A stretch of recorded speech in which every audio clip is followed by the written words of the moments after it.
Hey, that's pretty bad.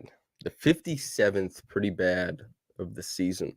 That is a record for anybody who's wondering. In my time covering the Raptors, which we're doing this podcast at least, which extends all the way back to 2018. 57. I've done more than 57. Hey, that's pretty good. Never have I done 57. Hey, that's pretty bad. The Raptors lose 118 to 103 against the Miami Heat in Miami. You know, many people suggest that you shouldn't expect a team to win on the Sunday matinee game in Toronto or in Miami, two cities that are famous for their ability to provide nightlife to those with, extravagant wealth and to those who can find it otherwise. The Raptors, they lose this one pretty, and get ready for the drop. Feckless performance in this one. Gary Trent Jr. leads all scorers on the Raptors anyway with 18 points. On the Heat side, 18 points from Thomas Bryant, 18 from Hawkes, 17 from Hero, 15 from Jimmy Butler. They kind of had their way in this game, and while it ended up 118 to 103, I do think that's somewhat representative of like the game at large. A 15-point deficit that they held basically the whole game. They started pulling away. It was in the second quarter, midway through. There was a timeout, and you wondered, like, do the Raptors kind of like fight for it? Do they get back into it? No. Emmanuel quickly didn't play in this game. RJ didn't play in this game. It's a lot of the regulars we've been seeing from the Raptors lately, which don't represent the regulars or the expected roster you expect them to be fielding at this point. Kelly he comes out with a tidy little 11 points, 8 boards, 2 assists. Ochai, 10 points, 2 assists, 6 rebounds, 0 for 3 again, which means, of course, that Ochai finishes his Raptors stint shooting 22% from 3. 22%, man. He was such a heat pump in college at Kansas. He was shooting, I think, 33% with Utah earlier on in the season. He shot 35.5% with them in his rookie season. I don't know what's going on with the jumper, but it's not there at all, you know? Gary, he started out like 0 for 5 from 3. He had his last 3 threes in pretty quick succession, 3 threes in a row to start the second half. Javon, not the most aggressive game, but he comes out of this one in a +1, and Garrett comes out with 9 points, 7 assists, and 3 rebounds at a +3. The Labor King somehow accrued 7 assists in this game. Some of it is like that top side action, pushing the ball in transition, just getting the ball out and guys scoring afterwards. But hey, I think the most fun aspect of this game were Grady Dick, his 2 buckets.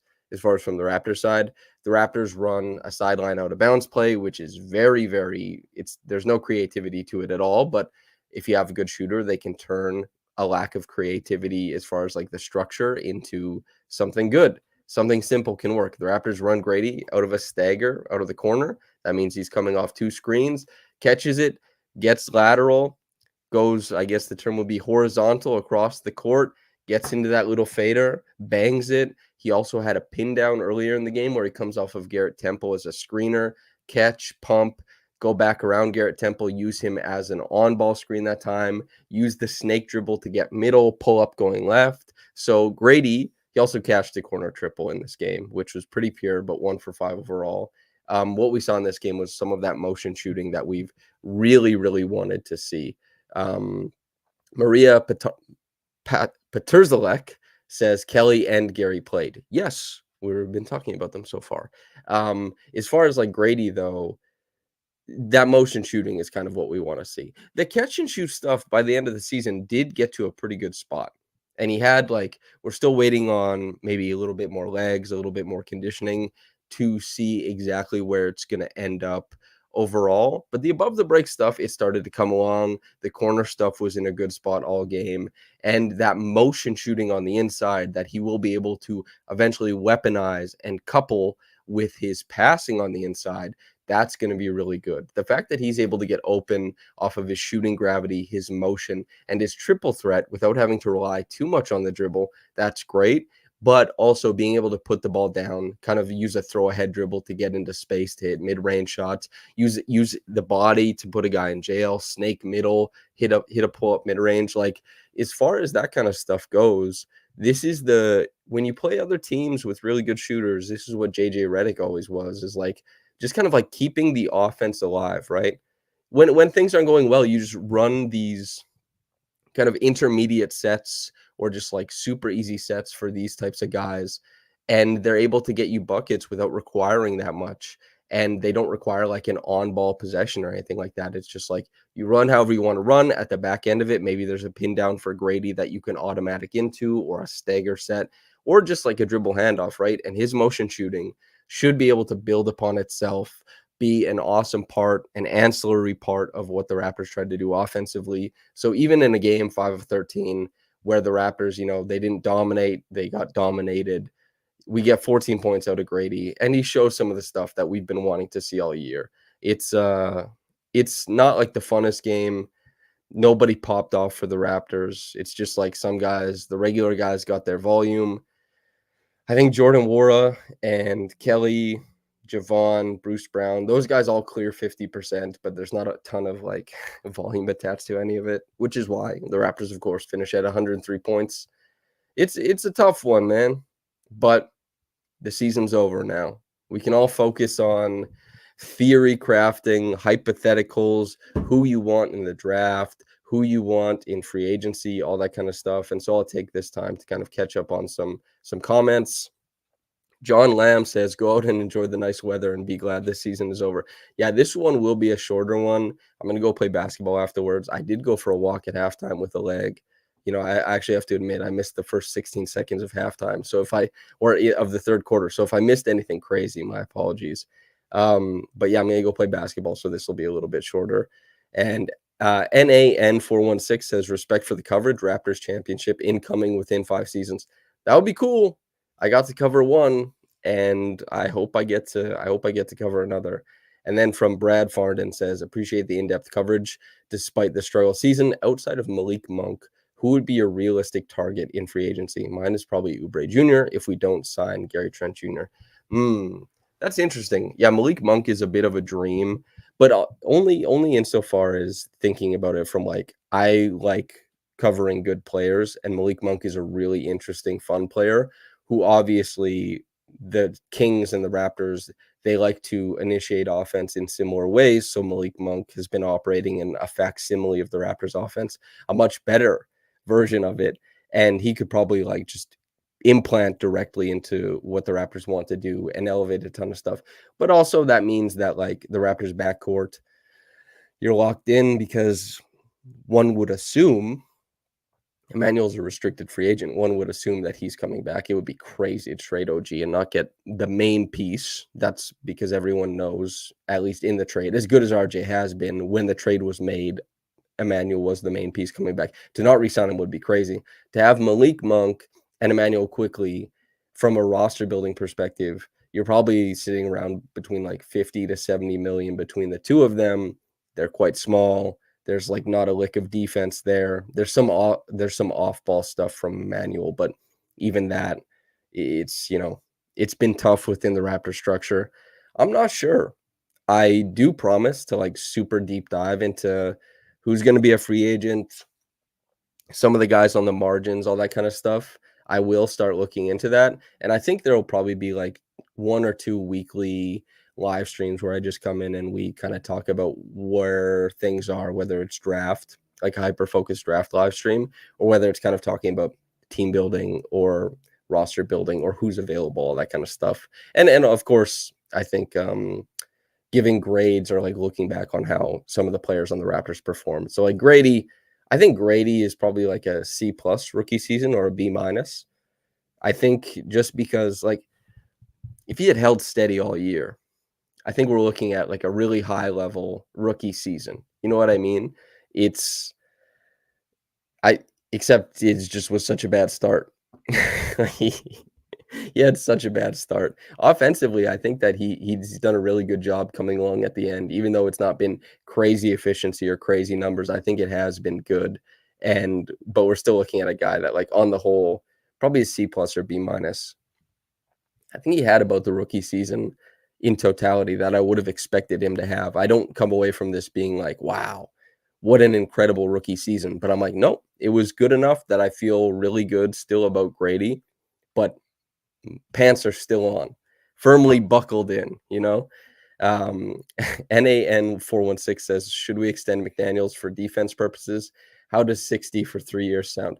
Yeah, obviously a joke, but we can't even extend him because that's not how, like, he signed too short a contract. The Raptors, if they wanted to extend McDaniels, which they don't, and I know it's a nice little bit of comedy, but they can only extend him like a certain percentage longer than, or for more money than what he signed for. I don't remember the exact number. It might be 15%. And then on top of that, we're also talking about a guy who I think the Raptors might try and like trade him away to get out from under it. But then again, it's only like $4 million if he stays. I know he became kind of like the mascot for underperformance. I know he became the mascot for bad basketball. And I think that's somewhat due to how large personalities have talked about him. And like, it's deserved. It's just he got it pretty hard. Like, there's a lot of guys who underperformed this year. McDaniels, not only did he underperform like the rest of everybody, but he also has kind of like a laissez-faire approach to being out there, which makes him extra noticeable, which makes him an eyesore for media members or analysts and for just like watchers. And so you can pick up on it pretty easy. So McDaniels became the mascot, I think, for everything that was bad. But it's possible that it's possible that maybe he comes back next year. He's still on the team. You know, as Brad points out here, going from 40% to 15% 3-point is crazy. Well, I think, is that what he was at this year? Did he shoot 15%? The 40% was only half the season, though, right? Like he had been shooting what, like 20 something percent with Charlotte, and then with oh my god, he shot 16% from three this year. Oh my days. Oh my god, man, Jaylen. I see you before every game putting shots up, Jaylen, but you gotta get in the gym, man. There you go. Wow. But yeah, the 40% was the 24 games he spent with Philly. He was 32% with Charlotte before that. But unlike decent volume, 3.6 attempts per game. Yeah, he just did not shoot the ball. He also didn't defend like he's meant to. He also bit off more than he could chew as a ball handler a lot of the time. I'm gone in on Jaylen. I don't mean to like I don't mean to go, but yeah, he had a terrible season. I think the Raptors would probably prefer not to have his contract on the books. We'll see what happens with that though, man. But it is only 4 million. It is only 4 million.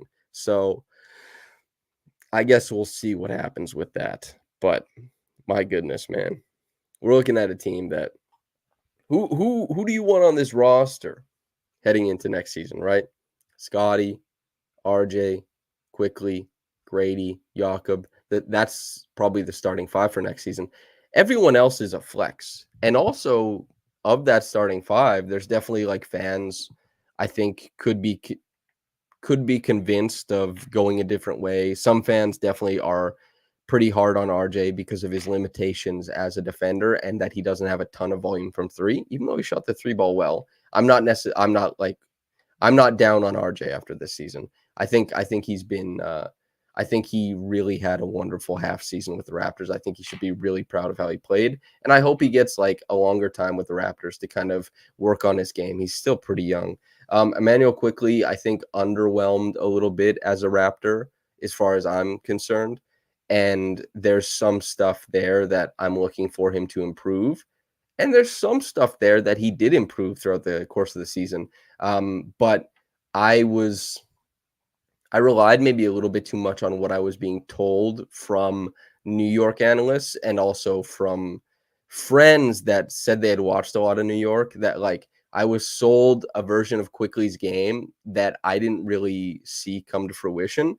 And so I've watched like a ton of Quickly. There'll be a really big, I'm hoping to do one of those every possession pieces for Quickly and for Scotty in the offseason where we can really dig into where they can grow their games. But Quickly didn't like blow my mind, although he's a good player and a good guard. I don't really see star guard stuff there though. So who knows what happens with Quickly? I expect he'll be back with the team, but as far as like being a steadfast part of everything going forward, I guess we'll see if he's like untouchable. Jakob is certainly not untouchable. Grady isn't untouchable, but they should be excited about him, and especially his fit with Scotty. And Scotty is non-negotiable. Scotty is so untouchable, it's crazy. You phase through him if you try and touch that guy. Untouchable. He had a hell of a season. It's a shame it was cut short.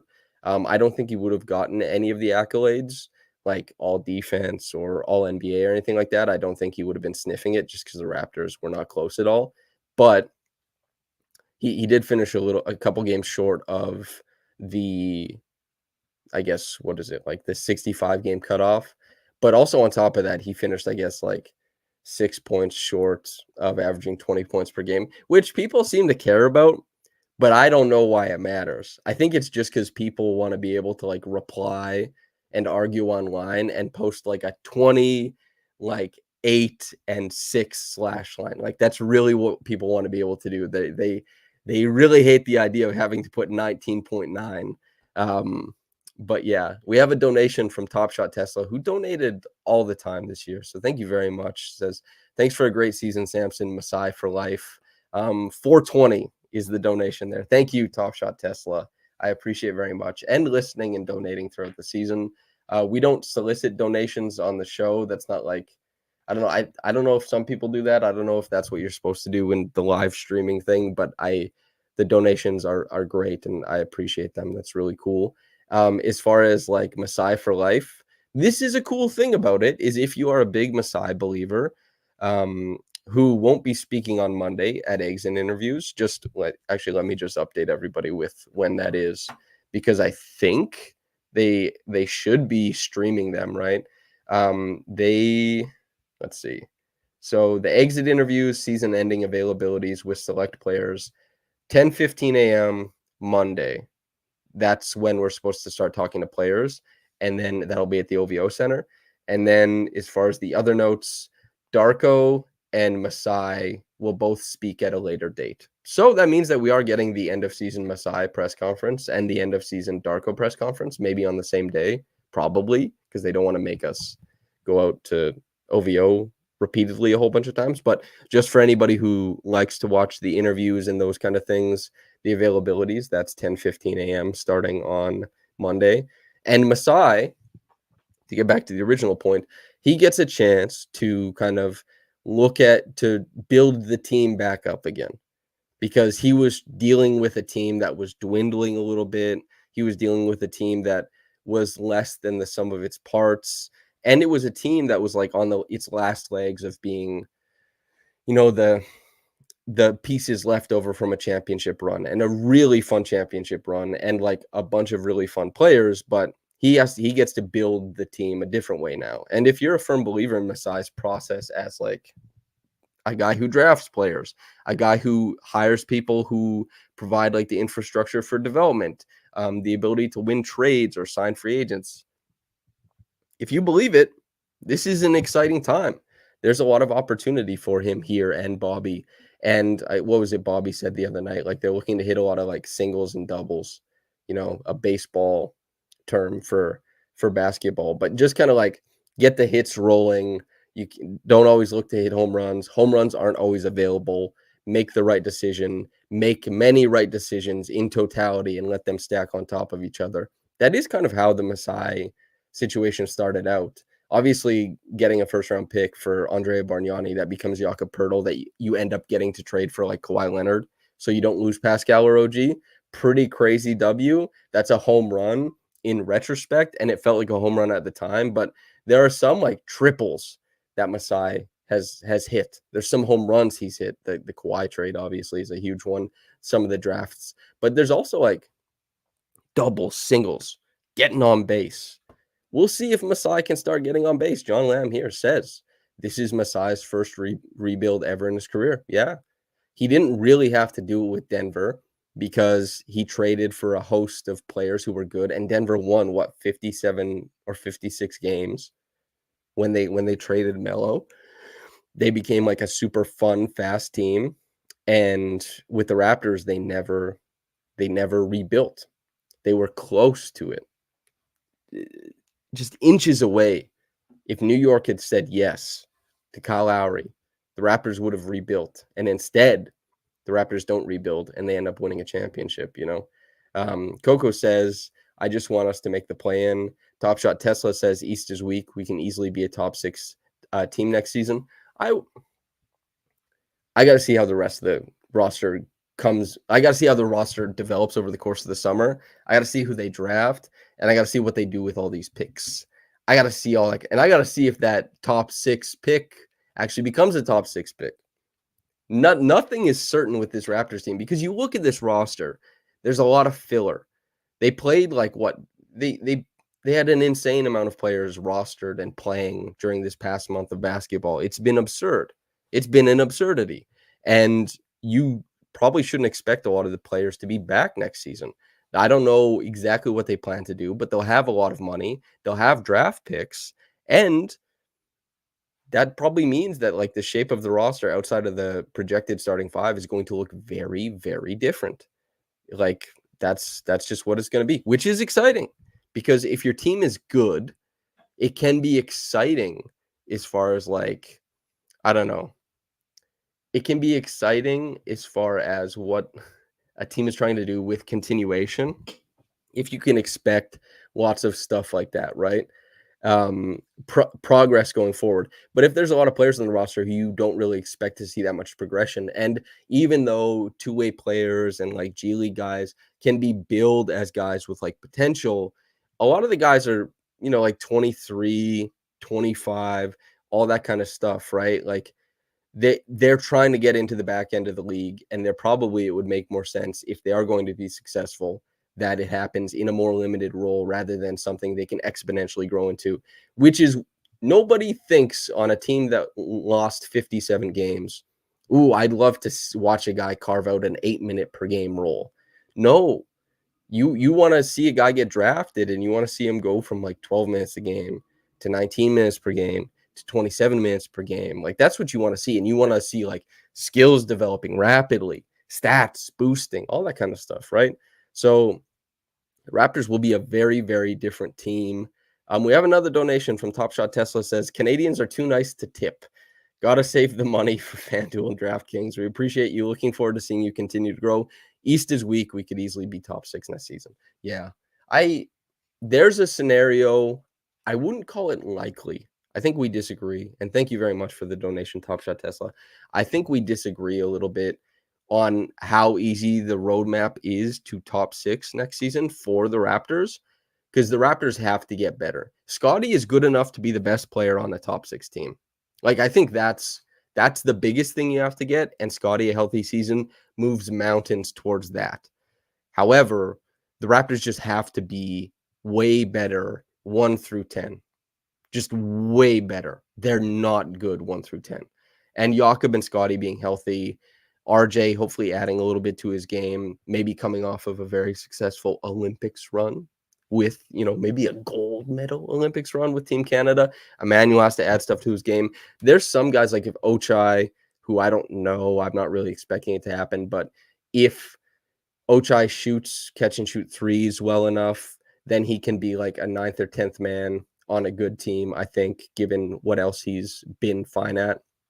Although I looked at like the quadrants of where he was shooting from, and it's just the only place he's shooting well from on the floor this year or with the Raptors is the long mid-range. Statistically, he's 2 of 4.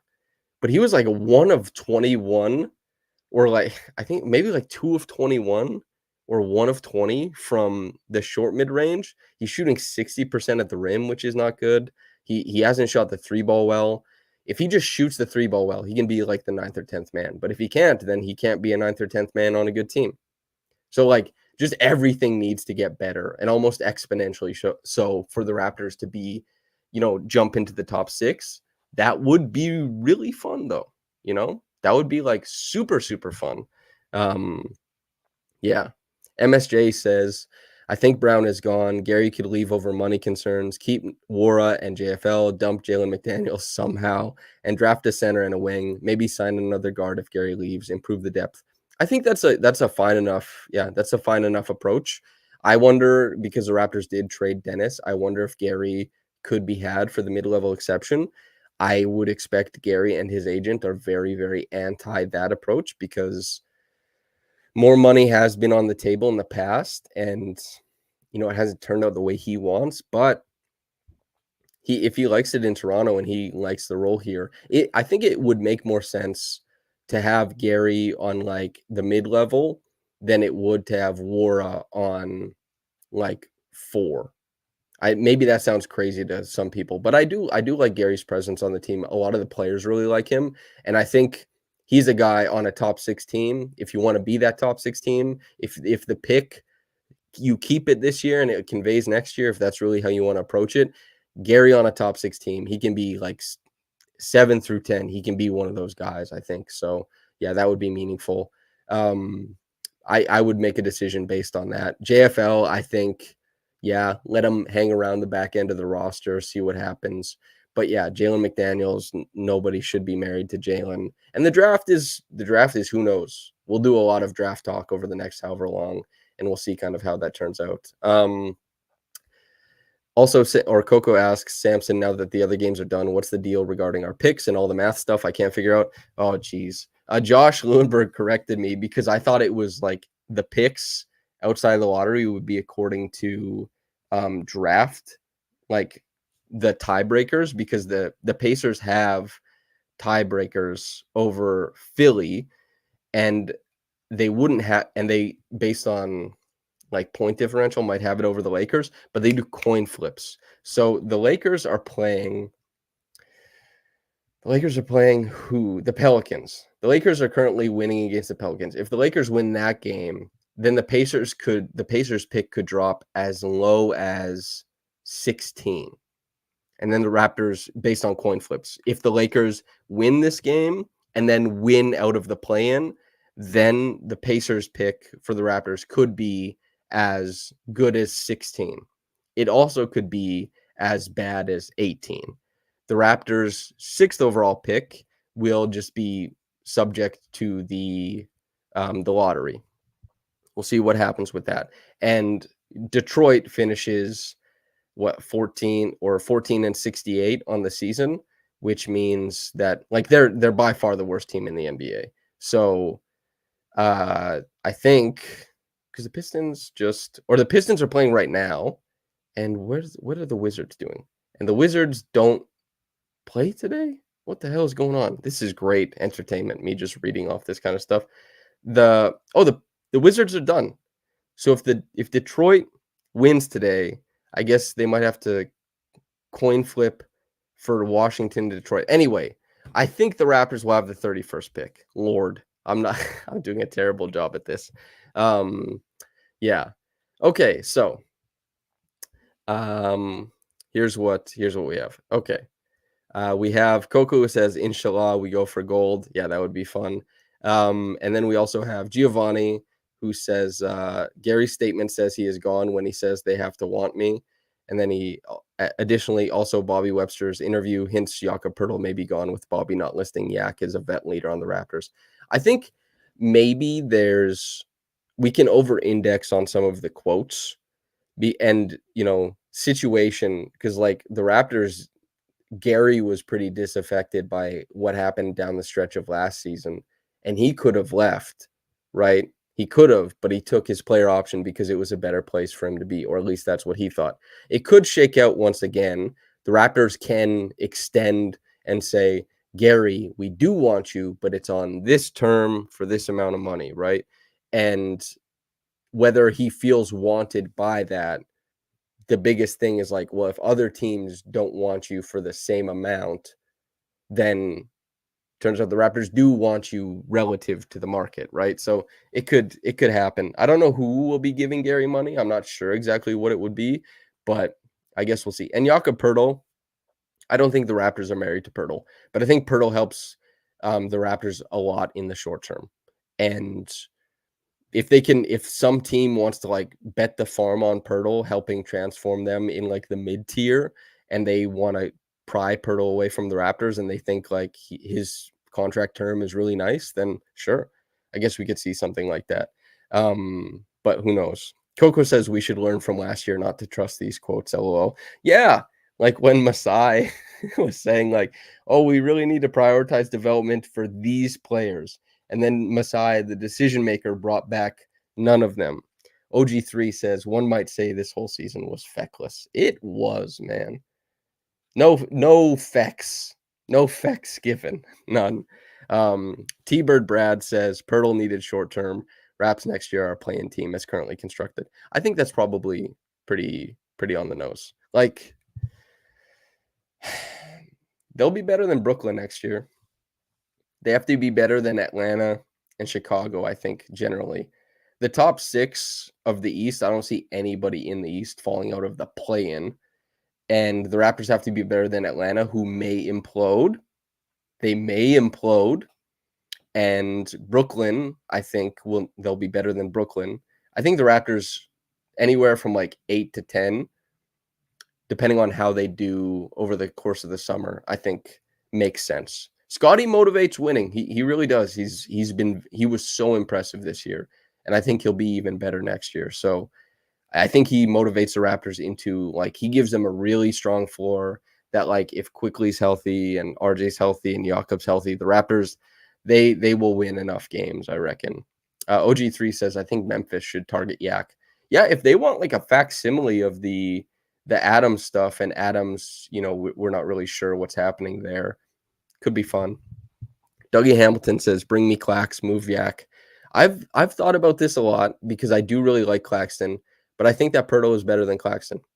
Call me crazy, and also I think that Pirtle is a better style for how the Raptors play than Claxton is. I think Claxton would be kind of disaffected in the offense that the Raptors play, and that's how I'm seeing it. But Claxton is also younger, and Claxton, I think, like has more range and has a higher ceiling defensively. But I think Pirtle has a higher floor defensively, and I think Pirtle has a higher floor offensively, and I think Pirtle is a much more gifted passer, and I think that Pirtle helps facilitate the type of offense that the Raptors want to run, and he'll also help a lot of the Raptors guys now in RJ, in Scotty, in Quickly. A lot of what they do will be really, really important to get loose off of screens. And Pirtle is just far better at that. Angles, sticking them, just how often he's willing to go up and provide them. Those guys need screens, and Pirtle is he can shake them loose a lot more than Clax. And Clax, I think, was so impressive with the Nets because they were a heavy motion defense where he was like this big sweeper at the back end. And that's when he was in consideration for like defensive player of the year for a moment in time before the Nets imploded. But also is that like the Nets had Kyrie and KD who bend the defense into pretzels, and he can kind of float around and he can work in a pick and roll and catch lobs. But the Raptors, like, they don't have lob throwers on the roster. Scotty is like likes the high low much better than he likes the lob. He likes the pocket pass much better than he likes the lob. So does Quickly. And like Quickly, how he played with Hartenstein, I think is a really great facsimile or example, or to project how he's going to play with Pirtle. And he was good with Pirtle. He struggled with Scotty, and Scotty is the lob threat, I think. And also like Quickly struggled with Mitchell Robinson, and Mitchell Robinson is a pretty easy, let's say, facsimile or comparison point for Claxton. So while I do really like Claxton, I do think that there's room for Jakob to be a better fit.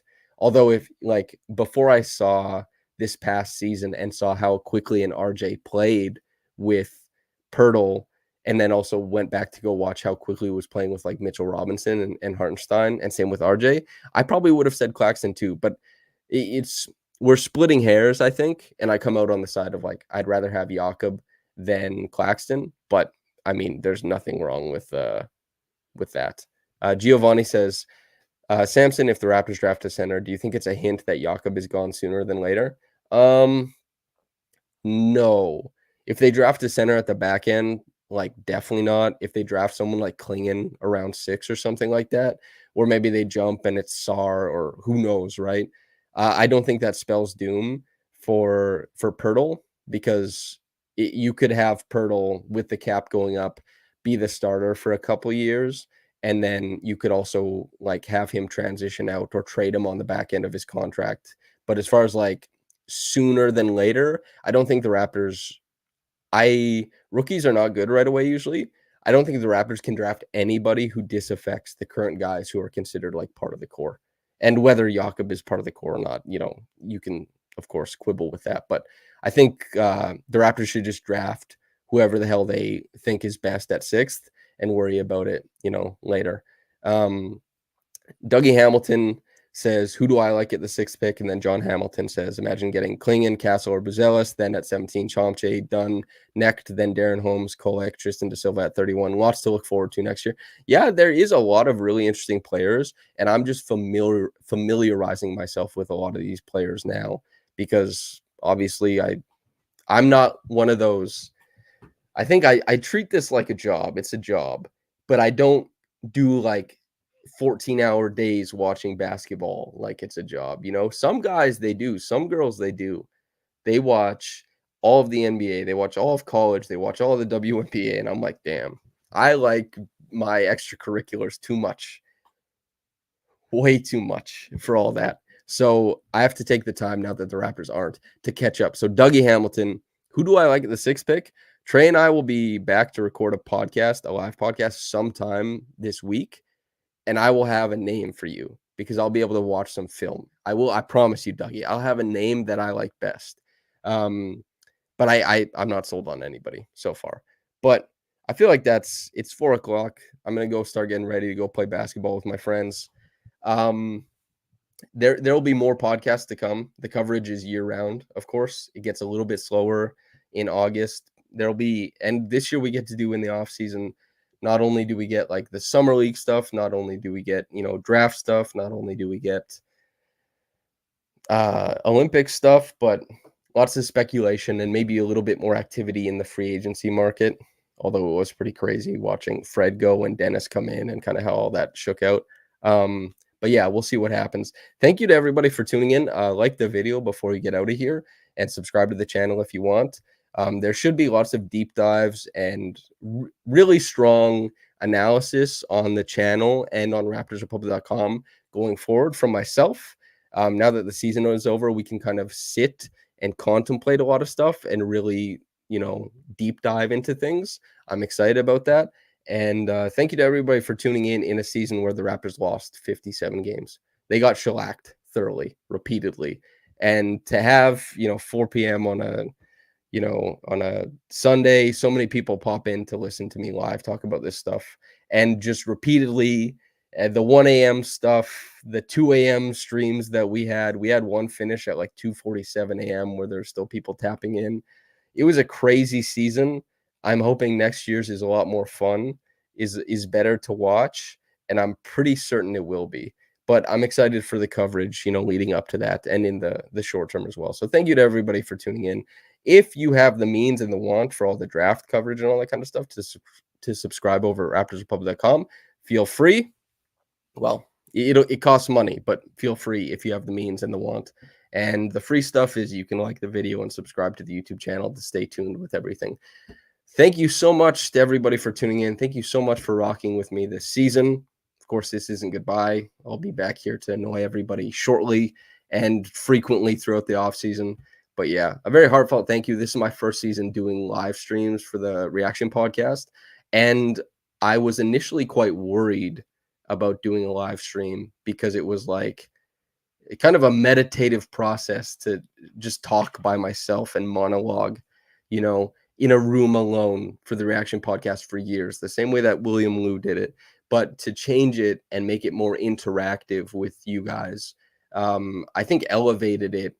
I haven't heard people complain about it from the podcast point of view. The listenership has been up despite, I guess, the team being so much worse, which is good. And then also just selfishly from my own point of view, I like talking to y'all You guys make it way better. It also means that the podcasts now are like on average 30 to 40 minutes longer than they used to be. But I don't know. I like hanging out with y'all. It's a good little thing. And you know what? We weeded out some of the horrible people throughout the course of the year. Like it was really weird at the start of the year. There's some people who are just like nasty. And over the course of the year, I think the term they say is like community. We developed a bit of one where there's lore. I recognize commenters. I recognize how some of you people think. We have an understanding of previous takes, previous thoughts, all that kind of stuff. Pretty fun. Well worth it. Thank you to everybody for listening, and to all the podcast listeners, thanks for tapping in with the craziness all throughout the year. Okay. Thank you, everybody, for tuning in. I hope you enjoyed just a crazy season. All right.